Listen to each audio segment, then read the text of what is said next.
debe de ser una de las consideraciones más profundas de nuestro culto, porque hemos hecho muy común estas respuestas de Jesús.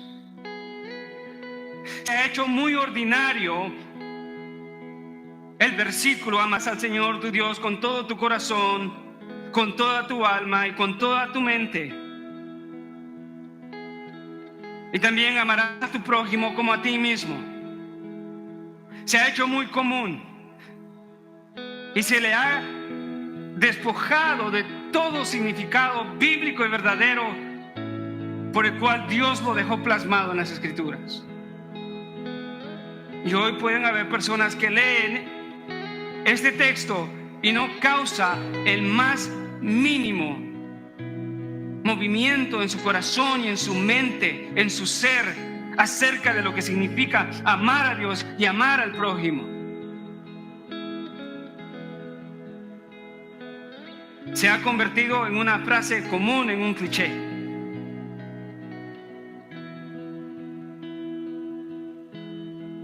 En el siglo XVIII, la lepra, que hoy es llamada enfermedad Hansen, era altamente temida. No había cura. Y los infectados eran marginados y exiliados, abandonados. Nadie quería juntarse con ellos. En los tiempos bíblicos eso era verdad, pero aún en el siglo XVIII eso era realidad. En Hawái, el gobierno colonial deportaba a los leprosos a una isla remota llamada Molokai, donde vivían sin atención, medicina, sin estructuras y condiciones miserables todos los leprosos a quienes enviaban ahí. En el año 1873, no muy lejos de nuestros tiempos, ¿no? La pequeña isla de Molokai se había convertido en una prisión natural. Allí eran enviados los leprosos, hombres, mujeres, niños arrancados de su familia que no tenían opción y enviaban a su mundo y condenados al olvido en esa isla. En aquella isla no había médicos, ni higiene, ni compasión. No había amor, solo sufrimiento y desolación y muerte. Pero a miles de kilómetros, en un rincón tranquilo de Europa, un joven sacerdote llamado Joseph de Beausteul oyó hablar de la tragedia y no pudo ignorarla. Él se dijo a sí mismo: si Cristo estuvo entre los leprosos, ¿por qué yo no? Impulsado por un amor ardiente por Dios, se ofreció como voluntario para ir a vivir entre los leprosos a la isla de Molokai.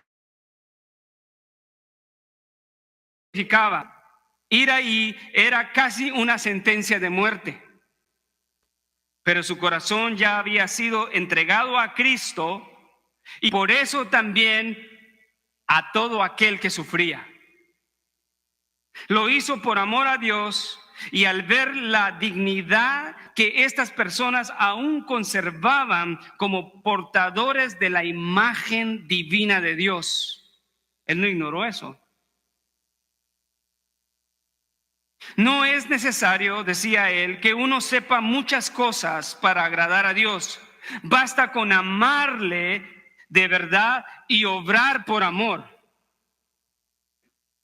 Al llegar a la isla, Joseph no vio una colonia repugnante, vio una congregación, vio a personas con la imagen de Dios, no vio enfermedad, vio almas con dignidad.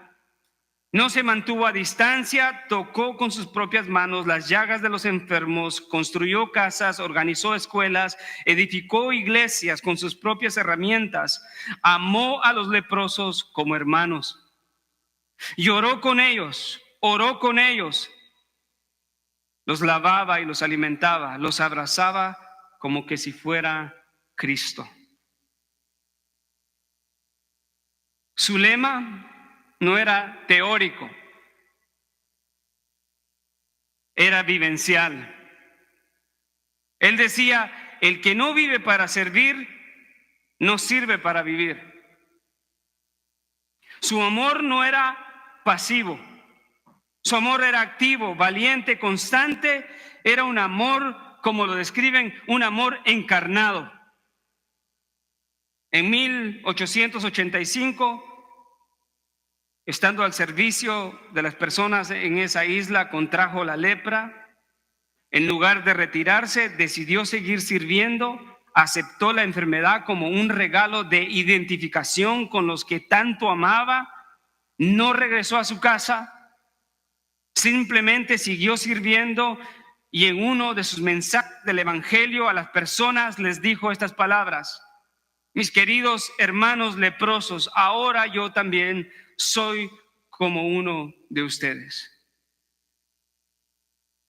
Desde ese día vivió como leproso, sirvió como leproso y murió como leproso, consumido por la misma enfermedad, pero lleno de gozo por haber amado hasta el fin, y murió rodeado de aquellos a quien había amado con su propia vida. Qué hermoso. Alguien pudiera preguntar, pastor, ¿pero puede haber un sacerdote católico que ame a Dios y a la gente? Sí, es tan sorprendente como escuchar a aquellos que se hacen llamar reformados o bíblicos y que no aman a Dios ni a sus hermanos. Así de sorprendente es.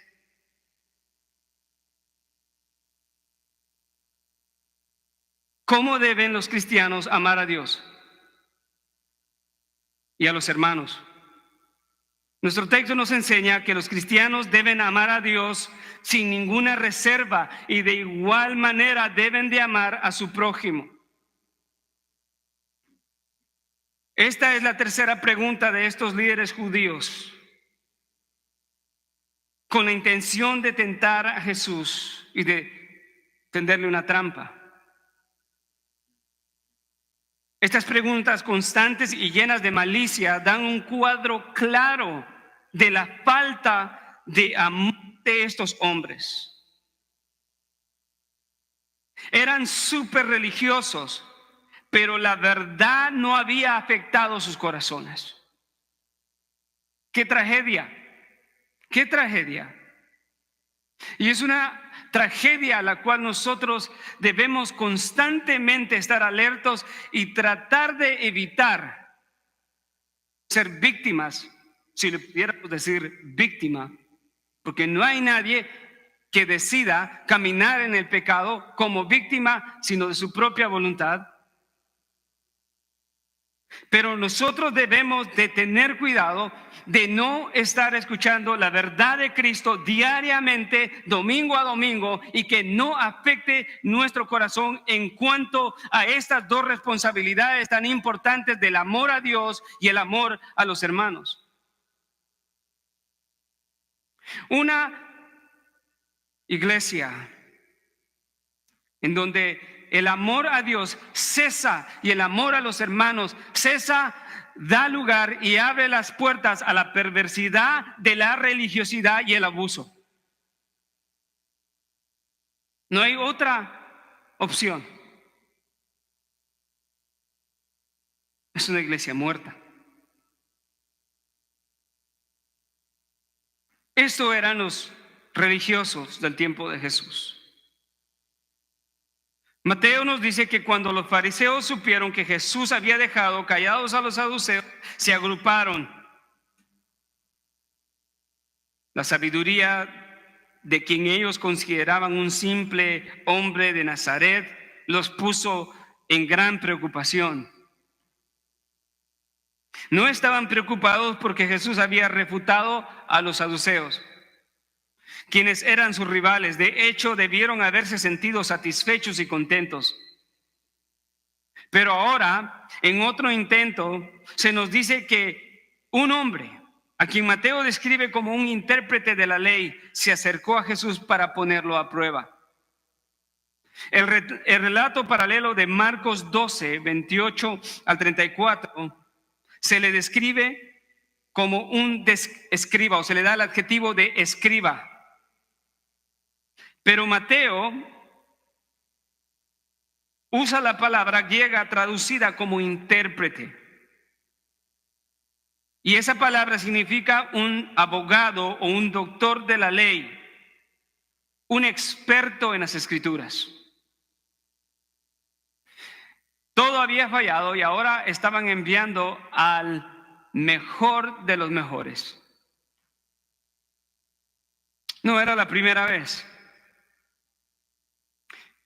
Al leer el relato de Marcos, da la impresión que este intérprete pudo haberse acercado a Jesús no necesariamente para contender con él o tenderle una trampa, de acuerdo al relato de Marcos. Se ve un poco sincero y genuino en la interacción entre él y Jesús.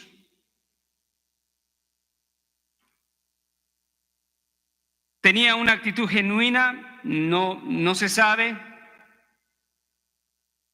pero él quería saber la opinión de Jesús acerca de cuál era el más importante de los mandamientos.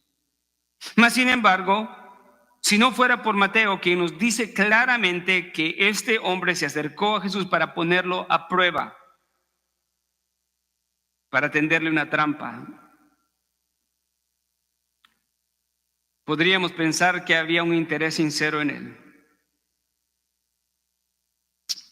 Tal vez se acercó movido por la curiosidad genuina al ver la respuesta monumental que Jesús le dio a los saduceos, y sin embargo, por la presión de sus compañeros, también existía el propósito malicioso y perverso de poner a prueba a Jesús. Este intérprete estaba acostumbrado a debatir y discutir aspectos de la ley en cuanto a su correcta interpretación. Era un experto. Como experto estaba muy familiarizado con las escrituras. Su labor diaria era interpretarlas, estudiarlas. Su experiencia incluía debatir con otros cuáles de los mandamientos era el mayor, o era el de mayor peso o el de menor peso. Los fariseos creían que había mandamientos que eran de mayor peso y otros que eran de menor peso. Ellos identificaban 613 mandamientos en la ley. De esos, 248 mandamientos eran afirmativos y 365 eran negativos. O sea, eran prohibiciones. No hagas esto. Para ellos esto era muy importante. Para algunos escribas pensaban que la ley concerniente a los bordes de las vestiduras era de lo más importante. Otros creían que cumplir con los ritos del lavamiento era, el no cumplirlo era tan grave como el asesinato. En otras palabras, decía, si no cumples con el rito de purificación y no se lavan bien las manos o el cuerpo, es tan grave fallar a ese mandamiento como un homicidio. Algunos consideraban que el tercer mandamiento, no tendrás dioses ajenos delante de mí, era el mayor de todos. Es desde esa perspectiva que estos hombres, y específicamente este escriba, vino a tentar a Jesús, a tenderle una trampa. Desde esa perspectiva de la distinción entre mandamientos grandes y pequeños. El objetivo era llevar a Jesús a dar una respuesta que lo comprometiera ante el pueblo. Los rabinos debatían frecuentemente sobre este tema. Como expertos de la ley, este hombre esperaba que Jesús cometiera un error al poner más énfasis en un mandamiento que en otro. Ellos no se ponían de acuerdo y dijeron, este hombre sabe la ley, así que debe de tener una posición en cuanto a qué mandamiento es más importante y va a menospreciar los demás cuando nos diga uno.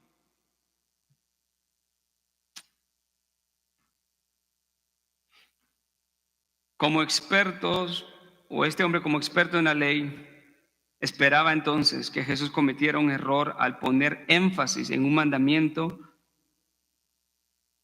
sobre otro. Pero una vez más, nuestro Señor Jesucristo respondió con sabiduría, sin dejar espacio para que lo acusaran de menospreciar la ley. Jesús respondió diciendo que el más grande mandamiento es: amarás al Señor tu Dios con todo tu corazón, con toda tu alma y con toda tu mente. Pero no se queda ahí, concluye que ese es el primer y el más grande mandamiento, pero añade que hay otro mandamiento igual de importante, parecido en importancia. Y ese mandamiento es: amarás a tu prójimo como a ti mismo. Así Jesús, respondiendo de esa manera, cierra toda posibilidad maliciosa de estos hombres queriéndolo acusar, afirmando que de estos dos mandamientos depende la ley y los profetas. En otras palabras, Jesús en su sabiduría le cerró toda la puerta porque puso el amor a Dios como el primer y grande mandamiento, y que pegado y ligado inseparablemente a ese mandamiento está el amor genuino y sincero al prójimo. Y dice, de esos dos mandamientos depende toda la ley y los profetas. Esa palabra depende en el original, cuando se traduce, se puede traducir: de estos dos mandamientos cuelga toda la ley y los profetas. La idea es como una puerta que tiene las bisagras y que sostienen esa puerta. Y esto es de suma importancia, porque lo que Jesús está diciendo, todo lo que Dios ha dicho en todo el tiempo y la historia de los hombres, todo mandamiento dado por Dios se reduce al amor a Dios y el amor al prójimo. Y si estos dos no están, se cae todo. Es inútil. Nada va a funcionar. Nada va a funcionar. Todo lo demás que se haga fuera del amor a Dios y el amor al prójimo, aquel que está a la par mía, es nada más que prácticas religiosas. Es el ABC de las mejores religiones.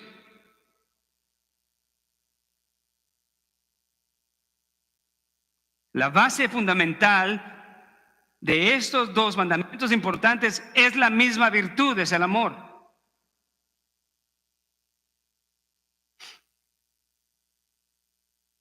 En otras palabras, Jesús le dijo a este experto de la ley: abogado, todos los 613 mandamientos que estudias, que memorizas y que debates dependen de estos dos: amar a Dios y amar al prójimo. El primer grande mandamiento que Jesús cita es parte del Shema de Deuteronomio 6, 4 al 10. El Shema es una de las declaraciones más fundamentales de la fe judía. La palabra Shema proviene del verbo hebreo que significa oye o escucha. Oye, Israel, el Señor uno es.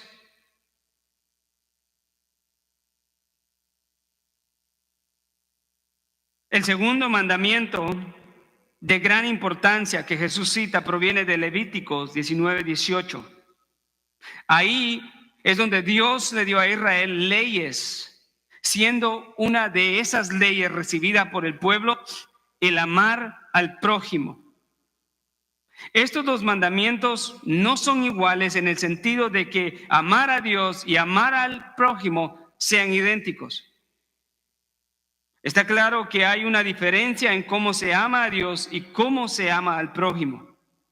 No obstante, amar al prójimo es semejante a amar a Dios, en el sentido de que ambas acciones provienen de la misma virtud, que es el amor. Lo que Jesús está diciendo aquí, amados hermanos, es que el mandato de amar a Dios de manera genuina necesariamente va unido, igualmente de importante, al mandato de amar al prójimo. Y debemos de evitar la idea de que prójimo es solamente el hermano. Prójimo es toda persona. Prójimo es mi hermano, mi esposo, mi esposa, mi enemigo, los perdidos, todo aquel que no está de acuerdo conmigo. No solamente ser selectivo en decir, esto es lo que significa prójimo. Nosotros los hombres somos muy buenos para ser selectivos en donde colocamos nuestro afecto y nuestro amor genuino. Y valoramos la calidad de la persona y lo que es capaz de darnos. Hay hombres que dicen, ya no lo puedo o la puedo amar porque ya no me da lo que necesito. Ese amor entonces no es genuino ni está dirigido a la persona enfrente, sino está dirigido al yo. Ya. Por otra parte, podemos ser selectivos en el amor, aquellos que nos caen muy bien, aquellos que pertenecen a nuestro círculo. Pero no. El mandato de amar a Dios,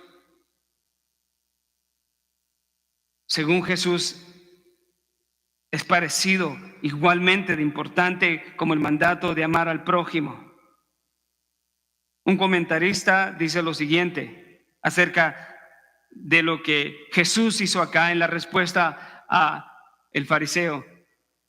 Él dice, Jesús aquí reconoció una distinción entre el gran mandamiento y los demás, en cuanto a que el primero es el principio y todos los demás se derivan de él.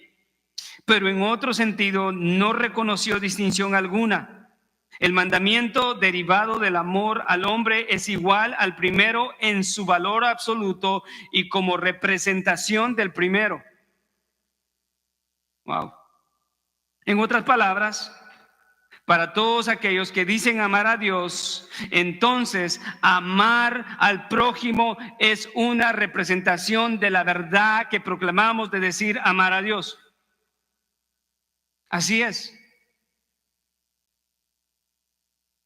Decir que yo amo a Dios, entonces tiene que ser validado representativamente amando a mi prójimo.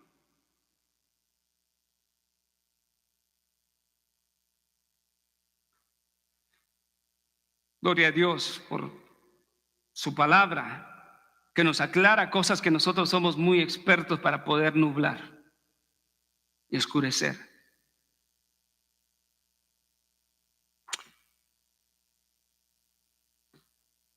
La religión muerta ha hecho mucho daño a la iglesia cristiana, porque ha logrado convencer exitosamente a muchos que pueden vivir una vida cristiana sin amar a Dios y sin amar al prójimo. Eso es lo que ha hecho la religión muerta. Ha convencido al cristiano de que es posible ser cristiano sin amar a Dios y sin amar al prójimo. Jesús demuestra a través de la Escritura que el más grande de los mandamientos es el amor total a Dios. Es muy importante. Jesús lo redujo todo a esos dos mandamientos, toda la ley, todos los mandamientos, todo lo que se hacía. podía tirarse por la ventana si no se cumplían esos 2 mandamientos. Imagínense lo importante de este texto y lo ordinario, lo común que las personas lo han hecho. Jesús no, Jesús muestra que este es el más de los mandamientos, es el amor total a Dios, es un tipo de amor sin reservas. El Shema citado por Jesús en su respuesta al intérprete de la ley declara que el amor a Dios debe de ser con todo tu corazón, con toda tu alma y con toda tu mente. En esa declaración bíblica no debemos de perdernos en los detalles.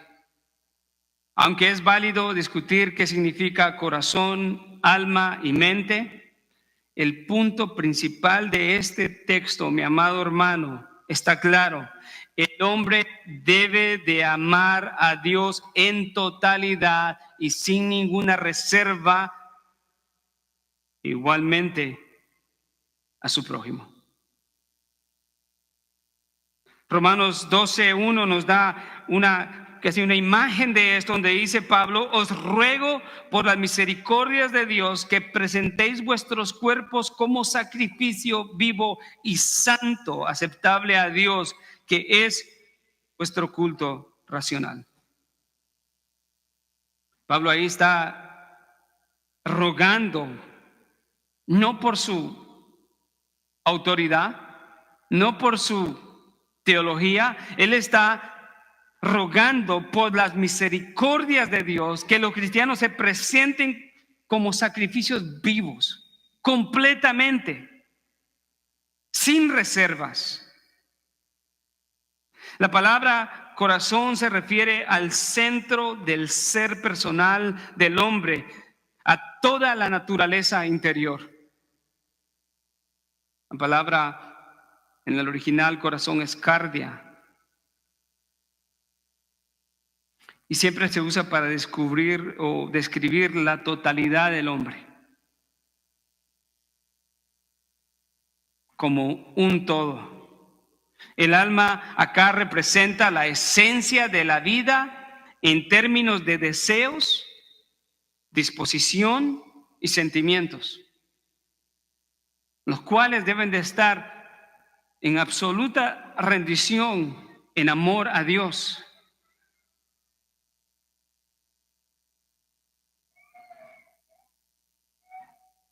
¿A dónde están los deseos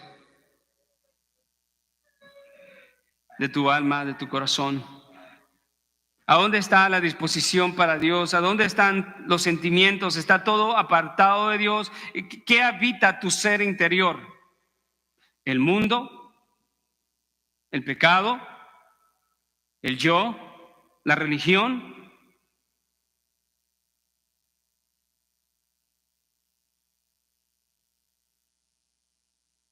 Es una pregunta que debemos de contestarnos. La mente, en este contexto, se refiere a la manera de pensar, la meditación y el intelecto. En otras palabras,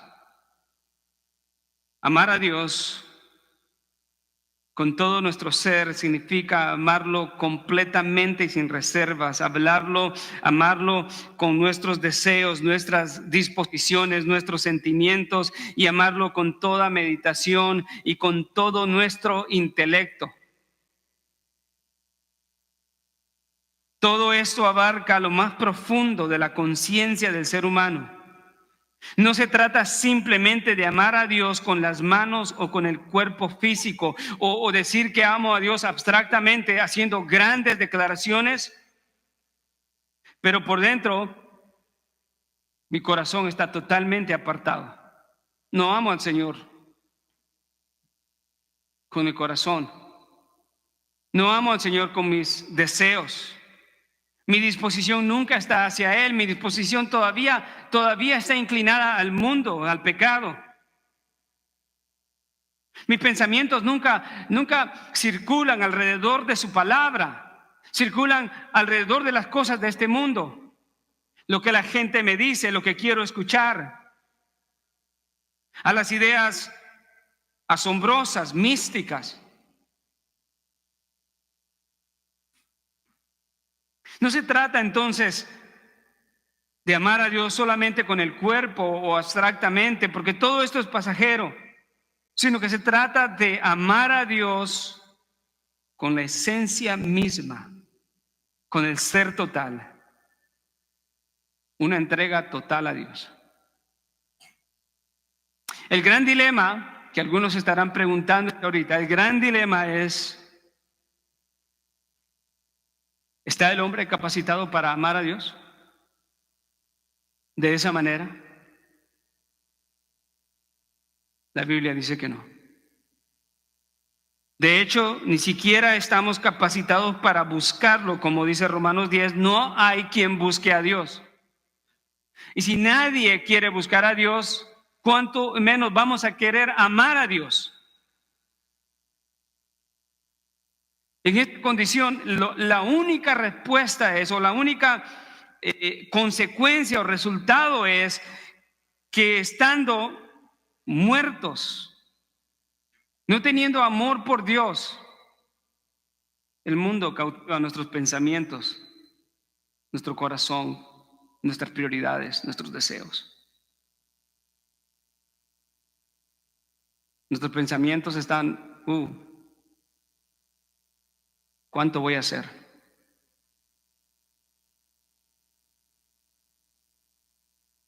Voy a alcanzar la carrera que nadie ha alcanzado. Voy a construir las propiedades que me propuse porque mi familia nunca tuvo nada y ahora yo quiero tener todo.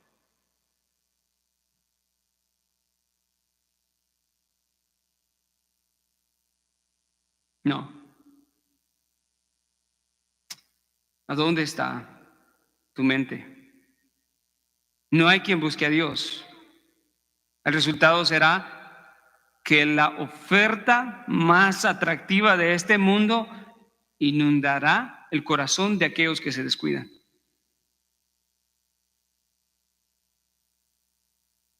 Jesús mismo dijo: no hagan tesoros en la tierra, hagan tesoros en el reino de Dios. No estoy diciendo que no haga cosas, que no trabaje, que no estudie, no estoy diciendo eso. Lo que estoy diciendo es que la prioridad del hombre debe de ser su corazón rendido en amor por Dios. Pero cuando eso no es una realidad, todo tiene un boleto abierto al corazón del hombre, a la mente del hombre, al intelecto del hombre, a sus deseos. El ser humano en su estado natural no busca amar a Dios, sino que busca el camino de los pecadores, el camino de los soberbios, el camino de la religiosidad. Los fariseos y los escribas, todos ellos buscaban lo propio. Todos los hombres que viven igual que ellos son como lo que describe el Salmo 2. Todos los hombres se sublevan y traman cosas vanas contra Dios y contra su Hijo. Qué terrible, porque nunca hay un lugar neutro, no hay un área gris en cuanto a la relación entre hombre y Dios. O eres hijo o eres enemigo, o eres salvo o estás condenado, o eres genuino o eres falso. Todo eso es importante.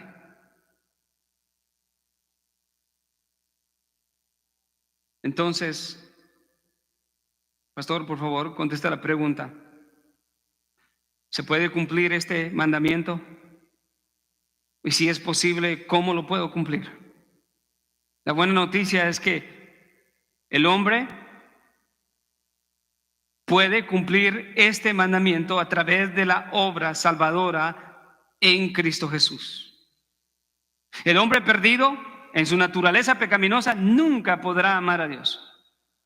Es inútil pretender amar a Dios cuando no han existido cambios profundos por la obra regeneradora y salvadora de Dios en el corazón del hombre. Y en ese lugar no puede amar a Dios. Lo que ama es el pecado, la inmoralidad, la riqueza, el yo. Hay tanto que podemos decir. Efesios 2, 1 al 4, creo que nos muestra una manera muy clara de cómo es que se da el principio para comenzar a amar a Dios. No es el único texto, pero hay varios.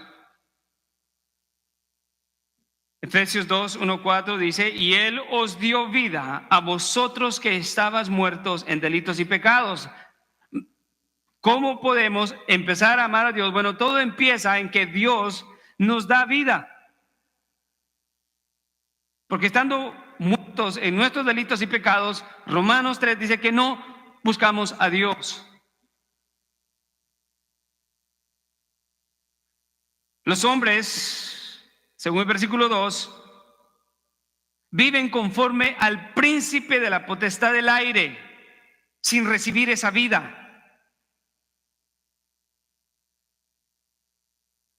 Ese espíritu que opera en los hijos de desobediencia, en todo aquel que no es salvo, que no es de Dios, que no ama a Dios. Esa palabra, conforme al príncipe de la potestad del aire, es una referencia a Satanás.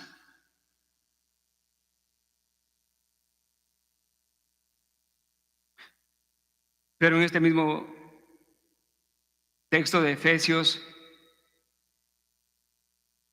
Pablo dice que entre ellos también todos nosotros en otro tiempo vivíamos en las pasiones de nuestra carne en tiempo pasado.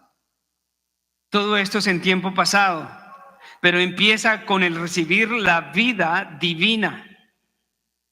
El versículo 4, que es el texto que nos importa, leámoslo juntos, dice: pero Dios, que es rico en misericordia, por causa del gran amor con que nos amó, aun cuando estábamos muertos en nuestros delitos, nos dio vida juntamente con Cristo. Por gracia habéis sido salvos.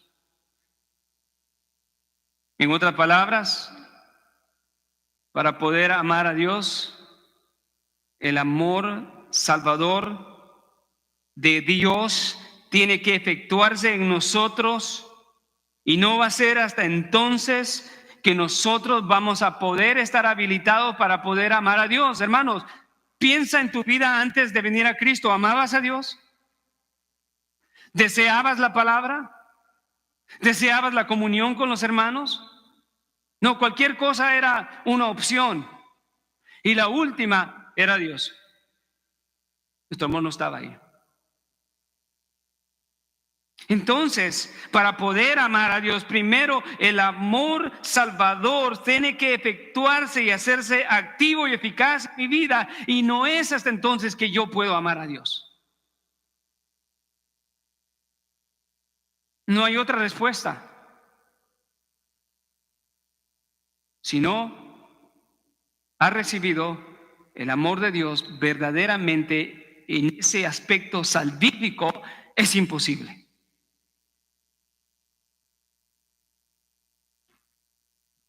Juan 3:16 dice: porque de tal manera amó Dios al mundo que dio a su Hijo unigénito. Eso no es post la crucifixión, es en el plan eterno, pasado de Dios, su plan perfecto en enviar a su Hijo. Gálatas 2:20 nos dice que la vida que el cristiano ahora vive en la carne, la vive por fe en el Hijo de Dios, quien nos amó y se entregó a sí mismo por cada uno de nosotros.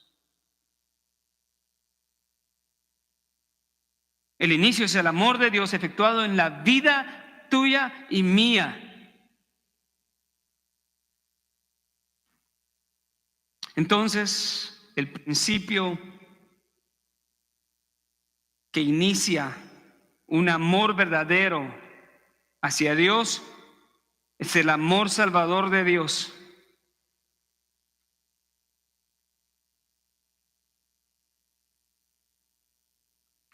De otra manera no le podemos amar. Después de esa realidad, la Biblia asume, cuando el hombre es salvo, y ese amor que describe Efesios, que describe Gálatas 2:20, se efectúa y se hace una realidad en la vida del hombre. Después la Biblia asume y presenta a los creyentes en un estado continuo de amor a Dios y a los demás. Vaya conmigo, esto es importante verlo. ¿Cómo es que la Biblia describe a los creyentes después de la salvación? Asume un estado continuo de amor a Dios.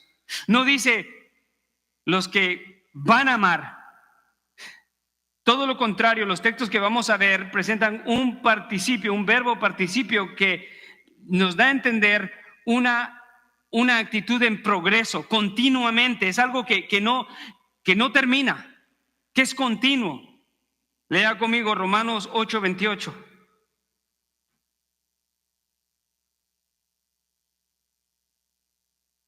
Y dice, y sabemos que para los que aman a Dios, un participio, todas las cosas cooperan a bien. Ahí la idea que estamos viendo es de que, y sabemos que para los que aman a Dios, si lo fuéramos a traducir de una manera más precisa es, y sabemos que para los que están amando a Dios, para que nos dé la idea continua, todas las cosas cooperan para bien. Primera de Corintios 2:9. Puede ir conmigo ahí.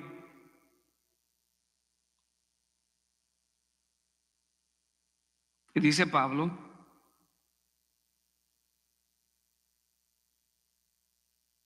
sino como está escrito, cosas que el ojo no vio, ni oído oyó, ni han entrado en el corazón del hombre, son las que Dios ha preparado para los que le aman. Otra vez más. Santiago 1:12 dice, bienaventurado el hombre que persevera bajo la prueba, porque una vez que ha sido aprobado, recibirá la corona de la vida que el Señor ha prometido a los que le aman.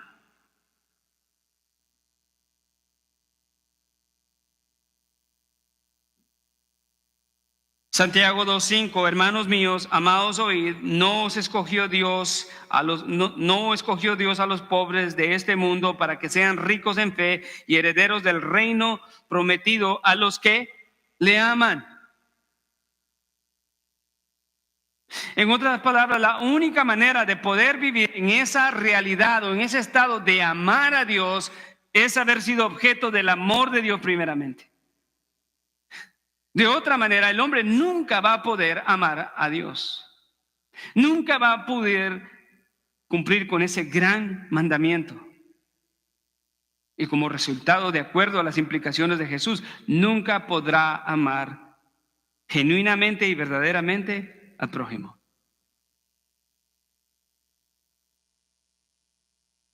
¿Se da cuenta por qué podemos entender que la religión muerta ha engañado y convencido a hombres y mujeres que pueden vivir una vida cristiana sin amar a Dios y sin amar a su prójimo? Y esto está en el contexto de Mateo 18, el amor, el perdón, el cuidado de los demás como pequeñitos del Señor.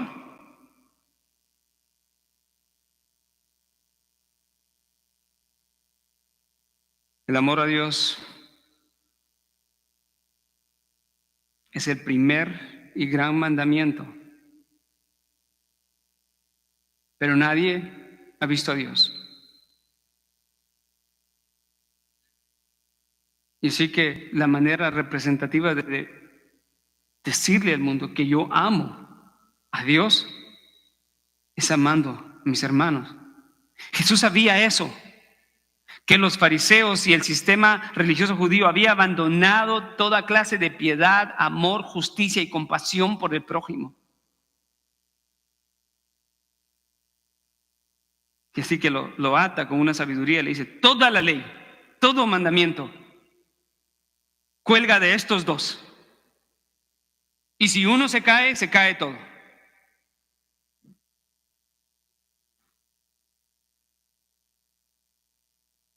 Algunas palabras de nuestro amor al prójimo.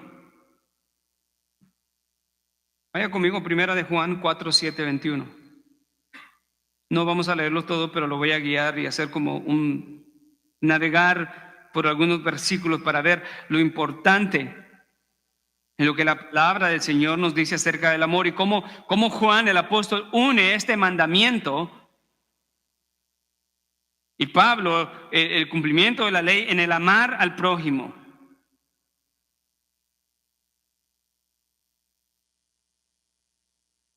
Primera de Juan 4, 7 dice, amados, amémonos unos a otros. ¿Por qué? Porque el amor es de Dios y ya lo comprobamos porque todo creyente ha sido objeto del amor de Dios. La salvación no viene de ningún otro lugar. El amor genuino, salvador, viene de Dios. Y todo aquel que ama es nacido de Dios y conoce a Dios. El versículo 8, la parte final dice, porque Dios que es amor. Versículo 10, al principio dice, en esto consiste el amor, no en que nosotros hayamos amado a Dios, sino que Él nos amó y envió a su Hijo como propiciación por nuestros pecados. Boom. Hermano, a Dios le importa que haya un amor genuino hacia Él. Y de igual manera le importa el amor genuino hacia los demás, hacia el prójimo. En la ilustración del sacerdote que dio su vida por los leprosos es superada billones y billones y billones y billones de veces por el sacrificio de Cristo que dio su vida por amor en la cruz por leprosos, inundados por el pecado, ahogados en el pecado. Todo el mundo está bajo pecado. Todo el mundo ha pecado. Y está destituido de la gloria de Dios. Y si Dios amó de esa manera, si Dios demostró de esa manera su esencia de amor, su carácter amoroso, Él espera que aquellos que levantan la bandera del cristianismo sean hombres y mujeres que perdonan. Dentro de la iglesia, empezando en casa, no debe de hacer, no, yo no puedo perdonar a esta persona. No puedo perdonar a este hermano. No puedo perdonar a este hermano. No puedo perdonar a esta hermana. Yo perdono a seres que no tenía ninguna relación con él. Ninguna relación otra que no fuera la de ser objetos de su ira y de su condenación.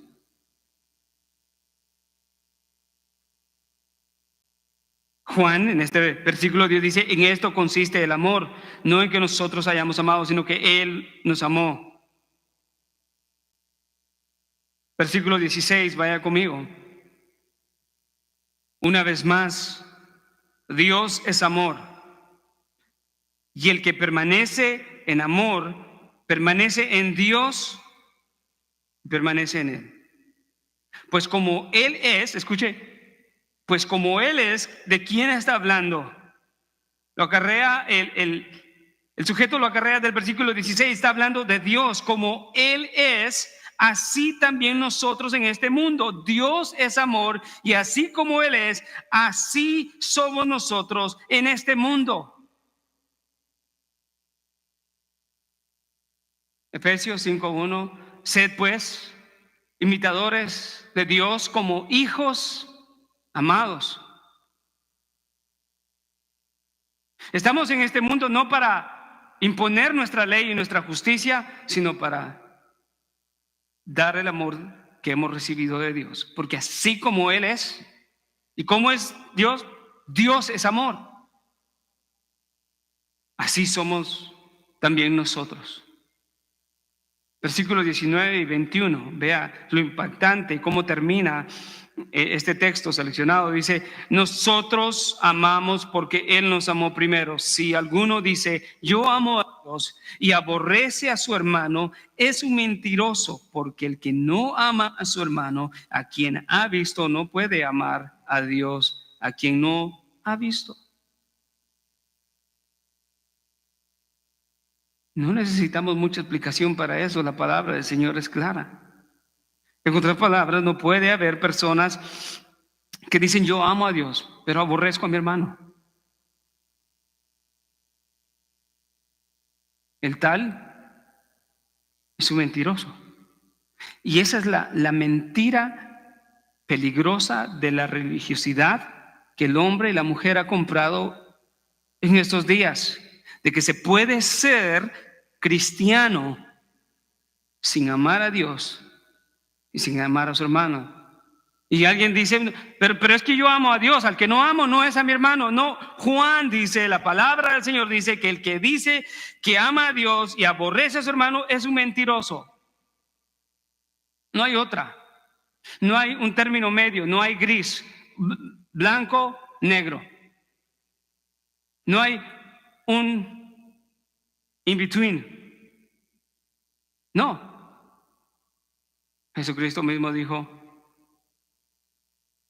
amaos los unos a los otros. El mandamiento que dio antes de ir a la cruz del Calvario. Porque si se aman los unos a los otros, entonces la gente sabrá que son mis discípulos. ¿Ves la importancia del amor?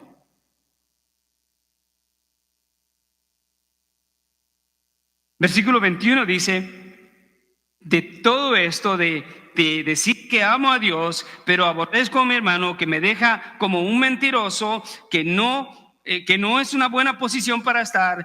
Ahí dice el versículo 21, este mandamiento tenemos de él, que el que ama a Dios, ame también a su hermano. Mateo 22, 34 al 40. Amarás al Señor tu Dios con todo tu corazón, con toda tu alma, con toda tu mente. Y de igual forma, amarás a tu prójimo como a ti mismo.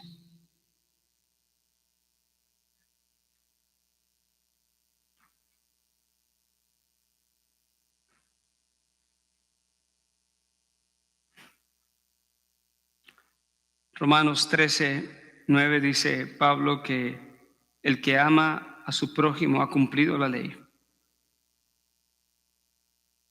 Gálatas 5:14 dice, porque toda la ley en una palabra se cumple, en el precepto, amarás a tu prójimo como a ti mismo.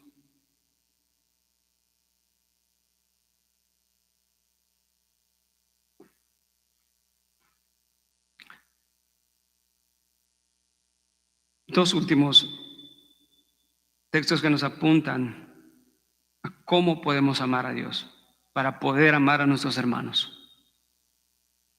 Vaya conmigo a Juan 14:15.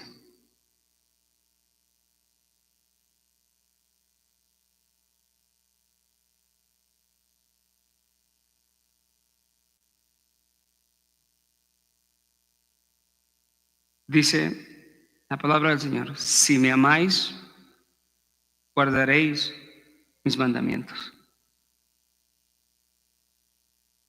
¿Qué debo de entender entonces? ¿Cuántas veces has escuchado los mandamientos de Dios de amarle a Él y amarle a tu hermano? ¿Cuántas veces más necesita que Dios lo repita para que digas, ahora quiero ser obediente y quiero guardar el mandamiento.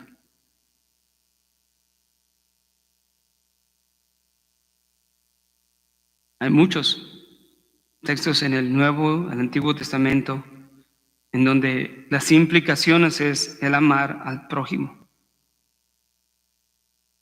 Si me amáis, guardaréis mis mandamientos. La idea es no escuchar la palabra de Dios, leer la palabra de Dios, estudiar la palabra de Dios y no hacer la palabra de Dios. Eso lo hacían los escribas, los expertos en la ley. Pero ¿sabe qué? Ellos no tenían vida nueva.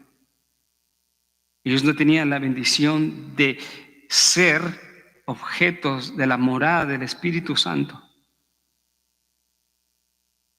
Pero nosotros sí. Es por eso que la Biblia presenta a los creyentes en un estado continuo de amar a Dios, amando a Dios. Si fueran a gritar de nosotros y que nos digan, deberían de decir en las calles o en los lugares, ahí van los que aman y están amando a Dios.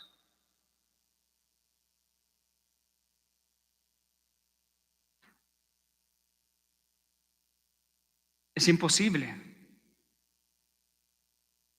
que alguien deje de amar a Dios. Imposible. Primera de Juan 5:2 dice,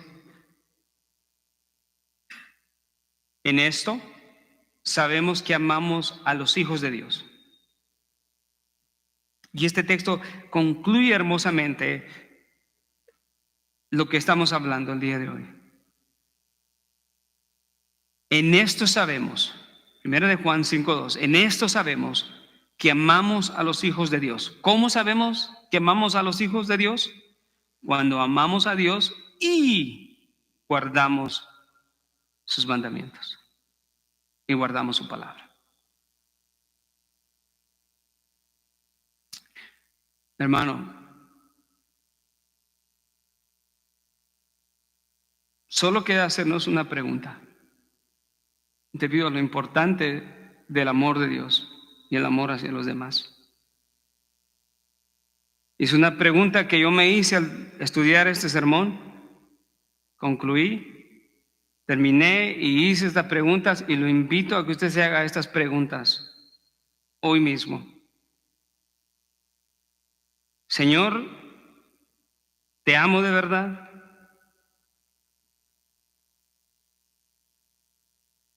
Señor, te amo con todo mi ser, con mi corazón, con mi alma y mi mente. ¿O tengo reservas? ¿Cómo sé, Señor, si te amo?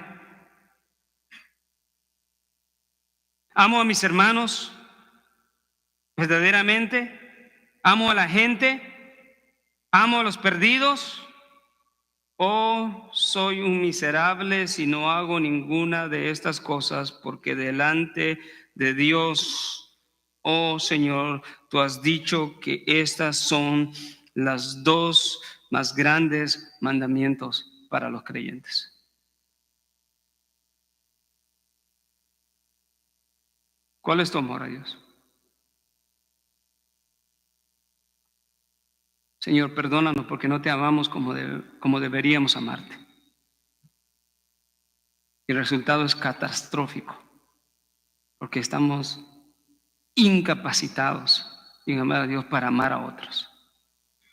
De ahí las familias y los matrimonios destruidos. De ahí los hijos destruidos. De ahí hermanos y hermanas destruidos por la falta de amor a Dios y como consecuencia no hay un amor genuino. Lo único que resta es que reina el orgullo, el abuso,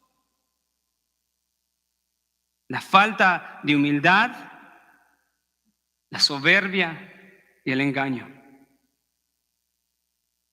Y como dijo este comentarista, cuando el amor a Dios y a los hermanos cesa, se abre la puerta para la maldad y la perversidad de la religiosidad.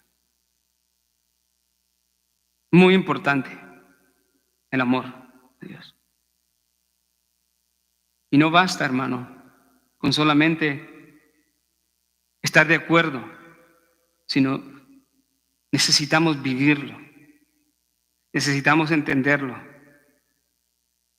Y aunque sabemos que esto es una obra de Dios, sin embargo, sabemos que si amamos a nuestro prójimo y que amamos a Dios, es cuando guardamos sus mandamientos y no nos pasan por alto.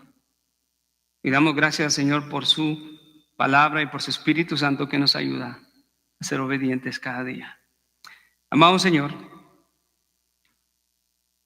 te damos gracias por tu bendita palabra, Señor.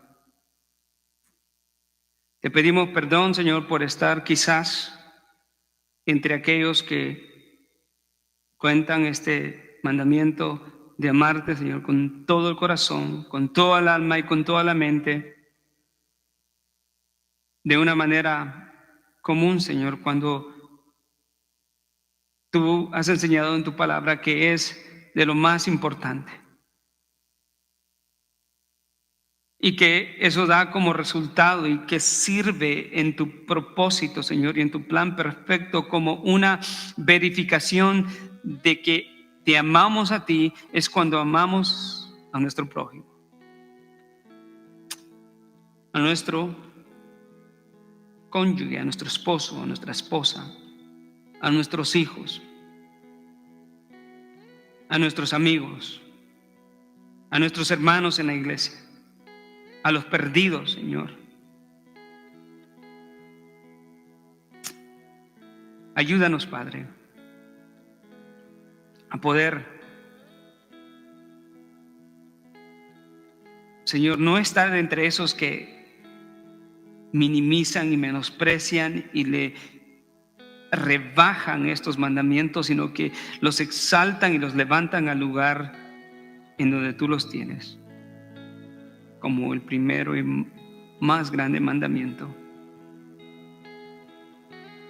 Y el segundo, porque de estas dos cosas depende, Señor, nuestra vida. Gracias, Padre, por tu palabra. En el nombre de tu Hijo amado Jesucristo. Amén.